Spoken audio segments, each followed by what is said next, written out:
लोकों समस्या बेले विद्याधर टिकेट बेले बंदिता आपण जो प्रसंगटी मत पचारुंट आम आज एक मीटिंग आलोचना करागला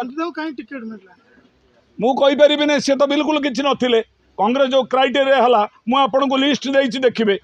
पीसीसी सभापति मानवर शरद पट्टनायक अजय कुमार जी ओडिशा प्रहारी ऑलरेडी कहले you are the selected candidate shortlisted selected candidate देले चिट्ठी देले से चिट्ठी मुझे आपण मैंने देखिए तेणु मत देला कौन है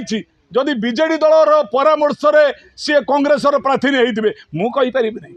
जदि से डोमी कैंडिडेट होते से निर्वाचन भोट गणति पर जानवे बाक्सर केते पड़ो से जानवे निर्वाचन पर यही मोर मुद्दा आप दल को जानी पारना किए परिश्रम कर ग्राउंड जीरो किए घर सब दल रे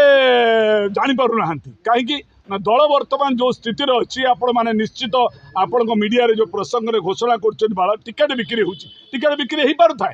दल जो नेता मैंने 5-5टा टिकेट नौ 10-10टा टिकेट नौ कौन पाई त्याग करी दल को नष्ट करने आज कांग्रेस आगे जो मुद्दा अच्छी से मुद्दा को नष्ट करने आज कांग्रेस दल विरोधी दल पाखे निज मुंड बिकापी आज टिकेट होती आगामी दिन जो लड़े फैसला हम दलर ताकत दल कौ नीति लड़ाई कर जनसाधारण से